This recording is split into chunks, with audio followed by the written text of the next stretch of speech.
கூட்டத்தின் போது நிபந்தனைகள் பின்பற்றவில்லை என குற்றச்சாட்டு. தமிழக வெற்றி கழகத்தின் அங்கீகாரத்தை ரத்து செய்ய கோரி மனு. மதுரை ஐகோர்ட்டில் இன்று விசாரணை. வேறு வேலை இல்லை இவனுங்களுக்கு. எப்பா இது கோர்ட்டு நேரத்தை வீணடிக்கிற வேலை. உடனே ஒருத்தரை முடக்க முடியுமா? இந்த 41 பேர் இறந்ததுக்கு விஜய் மட்டும் காரணம் இல்லை. விஜயை வேடிக்கை போன மக்கள், பாதுகாப்பு குறைபாடு செஞ்ச அதிகாரிகள், அப்புறம் ஆலோசனை சொன்ன அரசாங்கம், இத்தனைக்கு மேலே சோசியல் மீடியா. ஏன்னா அவங்க தான் எல்லாரும் கூட்டு முயற்சி. நம்ம எல்லாரும் தான் குற்றவாளி. நம்ம தாவாக்கவே மட்டும் குற்றம் சொல்ல முடியாதுல்ல. எப்படி முடியும்? விஜயை மட்டும் எப்படி குற்றவாளியாக ஆக்க முடியும்? இது கூட்டு குற்றவாளி. எல்லாரும் கூட்டு சேர்ந்து தான் குற்றவாளி. நம்ம எல்லாரும் தான், பொதுமக்கள், கட்சி தொண்டர்கள். ஏன்னா அங்கே அத்தனை 1000 பேர் மக்கள் கூடியிருக்கான். ஒரு 1000-2000 பேர் தான் தொண்டர்கள் இருப்பாங்க, அந்த கட்சி உறுப்பினர்கள். அப்புறம் பூரா பொதுமக்கள் தானே. இதை அழைச்சிட்டு வந்த கூட்டம் இல்லை. இப்போது நம்ம முதல்வர் ஐயாவுக்கு கூட்டம் கூடலையா? இந்த அளவுக்கு கிடையாது. எடப்பாடி ஐயாவுக்கு கூட்டம் கூடுது, நெரிசல் வரல, இந்த அளவுக்கு இல்லை. அதை முதல்ல கவனிக்கணும்.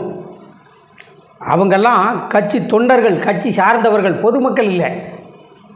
கட்சி தொண்டர்கள் கட்டுப்பாடாக தான் நிற்பான், ஆர்ப்பாட்டம் இல்லாமல் தான் நிற்பான், வாழ்க ஒழிக கோஷத்தோடு நிறுத்திக்கிடுவான். இது வேடிக்கை பார்க்க வந்த பொதுமக்கள்.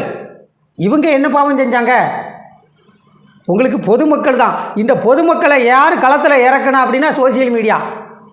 ஒரே இன்னைக்கு சனிக்கிழமை, அதாவது அடுத்த சனிக்கிழமை விஜய் வாராரு, 2 தொகுதிக்கு வாராரு பிரச்சாரத்துக்கு அப்படின்னு அந்த அறிவிப்பு வந்த உடனே இவங்க களத்தில் இறங்கிட்டாங்க. சனிக்கிழமை விஜய் வாராரு, சனிக்கிழமை விஜய் வாராரு. எங்கள் சேனலில் நேரலை எல்லா சேனல்லையும் போட்டான். ஒரு கட்டத்தில் ஆர்வ மிகுதியில் எல்லோரும் வீட்டை விட்டு வெளியில் வந்துட்டான். இதுதான் நடந்தது. என்ன, விஜய் வாராரு அப்படின்ட்டு வந்ததுக்கு பிறகு வந்துட்டு போனாருன்னு நியூஸ் போட்டால் அவன் வீட்டில் இருந்தே பார்த்துக்கிடுவான். உங்களுக்கு ஆர்வத்தை தூண்டும் போது எல்லாருக்குமே அந்த ஆர்வம் வரத்தான் செய்யும். அறியாத மக்கள் உள்ளூரில் வேடிக்கை பார்க்காங்க. அவன் வீட்டுக்குள்ளே இருந்தால் பிரச்சனை இல்லை. பக்கத்தூருக்காரன் எங்கே வாக்கா போயிட்டு வருவோம் அப்படின்னு ஒரு 5 கிலோமீட்டரில் இருக்கிறவங்க கிளம்பி பெண்கள்லாம் 4 பேர் 5 பேர் சேர்ந்து வர்றதுக்கு வாய்ப்பு இருக்குல்ல. என்ன, ஒரு வாரமாக போட்டுக்கிட்டு இருக்கான், ஊசி பேத்தி வெறி ஏற்றிக்கிட்டு இருக்கான். அப்படித்தான். அப்படி பார்த்தா எல்லாத்தையும் தடை பண்ணணும்.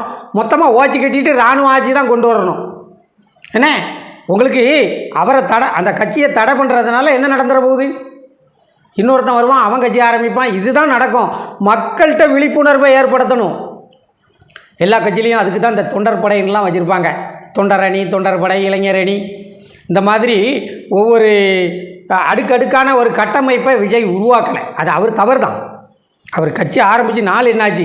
இந்நேரத்துக்கு ஒன்றியத்துக்கு ஒன்றியம், தொண்டரணி, இளைஞரணி, அப்படி அடுக்கடுக்காக அந்த நியமனம் போட்டு அவங்களுக்கு சில வகுப்புகள்லாம் எடுத்திருந்தா அவன் அதை கட்டுக்கோப்பாக இருந்திருப்பான்.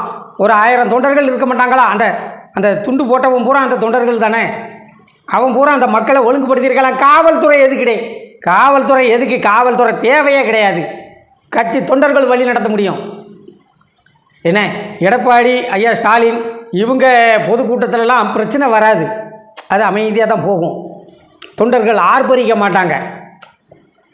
இந்த சீமான் கட்சி, நாம் தமிழர் கட்சியில் தொண்டர்கள் ஆர்ப்பரிப்பாங்க. அப்போது கூச்சல் போடும்போது சீமான் சொல்லிடுவார், ஏய் அவனை தூக்கி வெளியே விடுறா, யாரா அவன் கத்திக்கிட்டே இருக்கான் அப்படின்றவார். அப்படி தொண்டர்களை அதட்டணும், தேவைப்பட்டால் அடிக்கணும். அவன்தான் தலைவன். ஒரு தாயை போல் அரவணைக்கணும், அடிக்கணும், கண்டிக்கணும். அவன் தான் தலைவன். இவருக்கு அந்த பக்குவம் வரலை. அது ஆலோசனை சொல்கிறவன் மிஸ்டேக். ஒரு 4 பேர் விஜய் கூட இருக்காங்க. இது விளங்காதுன்னு எனக்கு 5 வருஷத்துக்கு முன்னாடியே தெரியும். என்னைக்கு தன் தந்தையை விட்டு விஜய் பிரிஞ்சாரோ அன்றைக்கே இது விளங்காத கூட்டம்னு தெரியும். ஏன்னா அவள் அப்பா இவரை கொண்டு வர்றதுக்கு அவர் பட்ட பாடு இருக்கே, அது எல்லோரும் மக்களுக்கு தெரியும். அது மக்களுக்கு தெரிஞ்சது தானே நம்ம சொல்லுதோம், புதுசாக நம்ம சொல்லுதோம், நம்ம கண்ணால் பார்த்தது தானே. இவர் படங்களை ஓட வைக்கிறதுக்கு அவர் எவ்வளவு பாடுபட்டார். செந்தூர பாண்டி படத்தில் விஜயகாந்த் கிட்ட கால் ஷீட் வாங்கி இவரை முன்னிலைப்படுத்தி அதை ப்ரொமோட் பண்ணுறது யார்? விஜயகாந்த் தானே ப்ரொமோட் பண்ணது. என்ன, விஜயகாந்த் அதில் இவர் தான் ஹீரோ. கடைசியில் ஃபைனல் வாரேன் 3 பேர் அரசியல் கட்சி தொண்டர்களை கட்டுப்படுத்துறது, உடனே கோவப்படுறது 3 பேர். சீமான், ஐயா விஜயகாந்த், யாரா அவன் சத்தம் போடுதான், இறங்கி வந்தோம்னா அப்படின்னு ஒரு அதட்டு பொத்திக்கிட்டு போயிடுவான். அவர் இறங்கி வந்தால் என்ன நடக்கும் அப்படின்னு ஒரே மிதி, என்ன நடக்கும்னு தெரியும். தொண்டர்களை அப்படி கண்டித்து கட்டுப்பாடாக வைக்கணும். எம்ஜிஆர் கேட்கவே வேண்டாம், தாய் குலத்தை அரவணைப்பார், தேவைப்பட்டால் ஒரு இழுப்பு இழுத்துருவார்.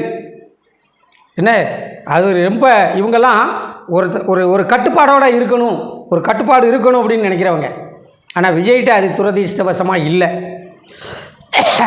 அவர் ஒரு தலை சிறந்த ஒரு தலை சிறந்த தலைவன், ஒரு ஆளுமை மிக்க தலைவன் விஜய் உணர்ந்திருந்தார்னா மைக்கிலே அலௌன்ஸ் பண்ணிடுவார். ஏய் ஒதுங்கி போ, ஓரம் போ, எல்லோரும் அமைதியாக நின்று, ஓரமாக நின்று, ஏன் முண்டி தள்ளுத அப்படின்னு அவர் கண்டிக்கலை.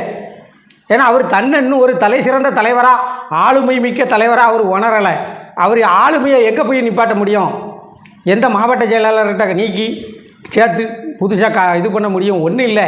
அவர் பரீட்சைக்கு வர மாணவன், அவர் எப்படி எக்ஸாம் எழுதுறாருன்னு தேர்தலில் தெரிஞ்சிடும். கருத்தியல் ரீதியாக தான் மக்கள் சக்தியோடு தேர்தல் களத்தில் தான் எதிரியை வீழ்த்தணும். இப்படி சட்டத்தின் மூலமாக தடை உத்தரவு வாங்கி முடக்கணும்னு நினைக்கிறது மிகப்பெரிய முட்டாள்தனம், அது தேவையில்லாதது. விஜய் வரட்டும், களத்துக்கு வரட்டும். இன்னொன்று தெரியுமா, அந்த 41 பேர் மரணத்தில் இந்த நாட்டு மக்களும் பட்ட துயரத்தை விட விஜய்க்கு அதிகமான மனத்துயரம் இருக்கும். ஏன்னா அவர் தான் மையப்புள்ளி. ஏன்னா யாராக இருந்தாலும் மனிதத்தன்மையோடு சிந்தித்து பேசணும். நம்ம தான் இதுக்கு காரணமாக ஆயிட்டமே, நம்ம பொதுக்கூட்டம் தான் இதுக்கு காரணம் அப்படிங்கும்போது அந்த மையப்புள்ளி விஜய் தான். அவருக்கு எவ்வளவு பெரிய வருத்தம் இருக்கும், அதிகமான வருத்தம் அவருக்கு தான் இருக்கும். இந்த நேரத்தில் அதாவது ஒருத்தர் இது தேவையில்லாத சுயநல அரசியல் யாரும் பண்ணுறது கொஞ்சம் கூட நல்லா இல்லை. நடந்த துன்பம் நடந்து போச்சு. நம்ம திரும்ப நான் சொல்கிறேன், என் கருத்தை தான் நான் சொல்ல முடியும். அடுத்தவன் சொல்கிற கருத்தை ஏற்றுக்கிட்டு பேசுகிறதுக்கு நான் சேனல் நடத்தலை. என்னுடைய கருத்தை தான் மக்களுக்கு விழிப்புணர்வை ஏற்படுத்தணும். அதை முதல்ல விஜய் செய்யணும். முதல்ல தவாக தொண்டர்கள் அதை புரிஞ்சுக்கிடுங்க. ஏன்னா நாம் தமிழர்லாம் ஒரு கட்டுப்பாடு இருக்குது, எல்லா கட்சியிலையுமே கட்டுப்பாடு இருக்குது. கட்டுப்பாடு இல்லாமல் எந்த கட்சியும் இல்லை. ஆனால் உங்களுக்கு தான் வேடிக்கை பார்க்குற கூட்டம் அதிகமாக இருக்குது. எல்லா கட்சிக்கும் அந்த தொண்டர்கள் தான் வருவான், வேடிக்கை பார்க்க வரமாட்டான். ஆனால் உங்களுக்கு வேடிக்கை பார்க்குற கூட்டம் இது விபரீத கூட்டம். அதால் தான் இவ்வளவு பெரிய இழப்பு ஏற்பட்டுச்சு. இந்த கூட்டத்தை சமாளிக்கிறதுக்கு உங்கள் தொண்டர்களை நல்ல வலுவாக, பொறுமையாக, நல்ல அழகாக உற்பத்தி பண்ணி வச்சுக்கிடணும் உங்கள் தொண்டர்களை. என்னுடைய தாழ்மையான கருத்து. கேட்குறவன் கேளு, கேட்காதவன் போ.